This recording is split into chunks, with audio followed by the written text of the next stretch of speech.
Welcome to மத nursery கடை. நம்ம இப்போ என்ன பார்க்க போகிறோம் அப்படின்னா ஒரு சின்ன தகவல் பார்க்கலாம். வாட்டர் லில்லி வந்து பார்த்தோம் அப்படின்னா டார்மென்சி பீரியட் எப்போ அப்படின்னு பார்த்தோம் அப்படின்னா இந்த கூல் கிளைமேட்டில் வந்து நமக்கு டார்மென்சிக்கு போகும். அது எப்படி போகும் அப்படிங்கிறத வந்து ஒரு சின்ன அப்டேட் பார்த்துடலாம். அது நம்ம எப்படி கண்டுபிடிக்கணும் அப்படிங்கிறத பற்றி.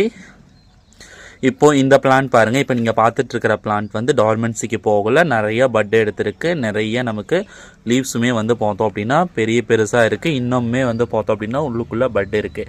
இந்த மாதிரி ஒரு கண்டிஷன்ஸில் இருக்குது அப்படின்னா நீங்கள் தாராளமாக வந்து பார்த்தோம் அப்படின்னா இதுக்கு ரெகுலராக கேர் கொடுத்தீங்க அப்படின்னா இது வந்து இன்னும் நல்லாவே ஃப்ளவர் ஆகும். நல்லா ஓகேங்களா, நிறையா ஃப்ளவர் வைக்கும், நல்லா க்ரோத்தில் இருக்குது. இது வந்து இப்போது நல்ல க்ரோத்தில் தான் இருக்குது. இது வந்து டார்மென்சி இன்னும் ஆகலை. இன்னொரு பிளான்ட்ஸ் நான் உங்களுக்கு காட்டுறேன் பாருங்கள். இந்த சைட்லாம் இருக்கிறது எல்லாமே வந்து பார்த்தோம் அப்படின்னா லீஃப்லாம் பாருங்கள் எப்படி இருக்குன்னு சொல்லிட்டு ரொம்ப குட்டி குட்டியாக இருக்குது பார்த்தீங்களா. இப்போ வந்து இது டார்மென்சிக்கு இது வந்து ரீபார்ட் பண்ணுறதுக்கு டைம் ஆயிடுச்சு பாருங்கள். இது எல்லாமே இது கொஞ்சம் கிளியர் பண்ணணும். டார்மென்சிக்கு பிளான்ட்ஸ் வந்து இதெல்லாமே போகுது, அதாவது டியூபர் நமக்கு ஃபார்ம் ஆக ஆரம்பிக்கும். இந்த டைமிங்கில் இதுக்கெல்லாம் வந்து நம்ம உரம் கொடுக்கக்கூடாது. பட்டோட சைஸ் பாருங்கள் ரொம்ப குட்டியும் ஆயிடுச்சு. இதெல்லாம் நல்லா பெரிய ஃப்ளவர்ஸாக வைக்கக்கூடியது தான். இன்னொரு வெரைட்டிஸையும் காட்டணும் பாரு. இது வந்து பார்த்தோம் அப்படின்னா நல்லா யூஜாக பெருசாக வரக்கூடிய ஃப்ளவர்ஸ் தான். இதோட ஃப்ளவர்ஸுமே பாருங்கள் ரொம்ப அன்கண்டிஷனில் இருக்குது. இப்போ வந்து இதில் வந்து டியூபர்ஸ் நமக்கு ஃபார்ம் ஆகிருக்கு. இன்னும் கொஞ்ச நாள் கழிச்சு இதுவே தன்னால் வந்து பார்த்தோம்னா ரீபார்ட் பண்ணுறதுக்கு ரெடி ஆயிரும் பாருங்கள். இதில் எந்த ஒரு க்ரோத்து எதுவுமே இல்லை. இப்போ ஒரு சில இது முடிந்துருச்சு அப்படின்னா நமக்கு வந்து க்ரோத் லெவலே இருக்குது. இந்த மாதிரி உங்களுக்கு பிளான்ட் இருக்குது அப்படின்னா இதுக்கு உரம் கொடுக்காதீங்க. ஏன்னா உரம் கொடுத்தீங்க அப்படின்னா டியூபர்ஸ் வந்து நமக்கு அழுகி போயிடும். கொஞ்சம் ரெஸ்டிங் டைம் இது பண்ணுங்க. அதுக்கப்புறம் நம்ம டியூபர்ஸ் ஒரு 1 month 1.5 months டியூபர்ஸ் ஃபார்ம் ஆயிடும். திரும்ப நம்ம எடுத்து ரீபார்ட் பண்ணி கொடுத்தோம் அப்படின்னா பிளான்ட்ஸ் வந்து நல்லாவே க்ரோத் ஆக ஆரம்பிச்சிடும்.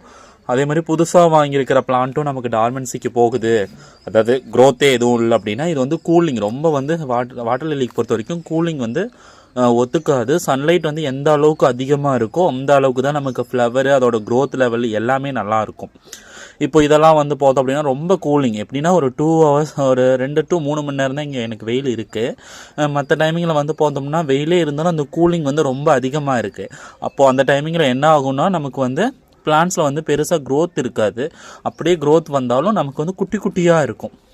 அப்போ தெரிஞ்சிடலாம் இது வந்து ரெஸ்டிங் டைம்னு சொல்லிட்டு நம்ம வந்து இதை வந்து ஃபுல்லி வந்து நம்ம சேவ் பண்ணி வைக்கிறதுக்கு வாட்டர் மட்டும் ஃபுல் பண்ணி வைங்க. ரொம்ப உங்களுக்கு லீவ்ஸே எதுவும் இல்லை, வெறும் எம்டியாக இருக்குது அந்த பாட்குள்ளே அப்படின்னா நீங்கள் கை வச்சு பாருங்கள். டியூபர்ஸ் உங்களுக்கு நல்லா தெரிஞ்சிச்சு அப்படின்னா நீங்கள் எடுத்துருங்க. எடுத்துகிட்டு தண்ணியில் நார்மல் பிளைன் வாட்டரில் போட்டு வச்சிட்டிங்க அப்படின்னா வித்தின் உங்களுக்கு 1 month நமக்கு திரும்ப ரீபார்ட் பண்ணுறதுக்கு ரெடி ஆயிரும். ஆனால் இந்த டைமிங் வந்து பார்த்தோம் அப்படின்னா நமக்கு ரூட்டும் லீவ்ஸும் வருது கொஞ்சம் லேட் ஆகும். லீஃப் வந்தாலும் நமக்கு ரூட் ஃபார்ம் ஆகிறது கொஞ்சம் லேட் ஆகும். ஓகேங்களா, அதுதான் பாருங்கள். இதெல்லாமே கொஞ்சம் டார்மென்சிக்கு போகலை. ஏன்னா எல்லா டைமும் நமக்கு எல்லா பிளான்ட்டும் ஒரே டைமிங்கில் போகணும் இல்லை. ஒவ்வொரு கிளைமேட் கண்டிஷனை பொறுத்தும் ஒவ்வொரு பிளான்ட் நமக்கு வந்து பார்த்தோம் அப்படின்னா டார்மென்சிக்கு போகும். இப்போ இதுக்கெல்லாம் நான் உரம் கொடுத்துருக்கேன் பாருங்கள். இந்த பிளான்ட்ஸ் பாருங்கள், இதுவுமே நமக்கு டார்மென்சிக்கு போக ஆரம்பிக்குது. இது நல்லா க்ரோத்தில் தான் இருக்குது. நியூவாக வாங்கின பிளான்ட்ஸுமே நமக்கு வந்து டார்மென்சிக்கு போகும். நான் அந்த மாதிரி ஒரு பிளான்ட்டை உங்களுக்கு காட்டுறேன். இந்த பிளான்ட் வந்து பார்த்தோம் அப்படின்னா நான் வாங்கி கிட்டத்தட்ட ஒரு 2.5 months தான் இருக்கும். நான் ரீபார்ட் பண்ணி கொடுத்து பேர் ரூட்டாக தான் என் கைக்கு வந்துச்சு. ஆனால் நல்லா க்ரோத் ஆகிட்டு இருந்தது. சடனாக வந்து பார்த்தோம் அப்படின்னா க்ரோத் எதுவுமே ஆகலை. ஒரே ஒரு ஃப்ளவர் வாங்கினதுலேருந்து எனக்கு ஒரு ஃப்ளவர்ஸ் தான் வந்திருக்கு. இப்போ பாருங்கள், இதில் வந்து நமக்கு டியூபர்ஸ் ஃபார்ம் ஆகிருக்கு. இது நம்ம இப்போ டிஸ்டர்ப் பண்ணல, நான் உரம் கொடுக்கல, இது அப்படியே இருக்கட்டும். நான் கிட்டத்தட்ட ஒரு 20 days கழித்து தான் நான் ரீபார்ட் பண்ண போகிறேன். ரீபார்ட் மறுபடியும் பண்ணி கொடுத்தோம் அப்படின்னா நமக்கு டியூபர்ஸ் நல்லா பெருசாகவே ஓரளவுக்கு கிடைக்கும் பாருங்கள். இதனால் நான் வாங்கி 2.5 months தான் இருக்கும். இந்த பிளான்ட் நான் பாட் பண்ணி பேர் ரூட்டாக தான் கொடுத்தாங்க. இந்த பிளான்ட் வந்து எனக்கு அன்கண்டிஷனில் தான் வந்த பிளான்ட்டு. எனக்கு அன்கண்டிஷனில் வந்து இந்த பிளான்ட்ஸ் வந்து நல்லாவே க்ரோத் வந்து திரும்ப எனக்கு இப்போது டார்மென்சிக்கு போகுது. இந்த மாதிரி கூல் டைமில் கண்டிப்பாக போகும். ஓகேங்களா, டிஸ்டர்ப் பண்ணாதீங்க. அதே மாதிரி க்ரோத் லெவலுமே இந்த டைமிங்கில் கொஞ்சம் கம்மியாக தான் இருக்கும் பாருங்கள். இதெல்லாம் இப்போ ரீபார்ட் பண்ணி கொடுத்த பிளான்ஸுங்கிறதுனால நமக்கு ஃப்ளவர் ஆகிட்டுருக்கு பாருங்கள். இதெல்லாமே நமக்கு க்ரோத் ஆகுது. இது இன்னும் டியூபர்ஸ் ஃபார்ம் ஆகலை.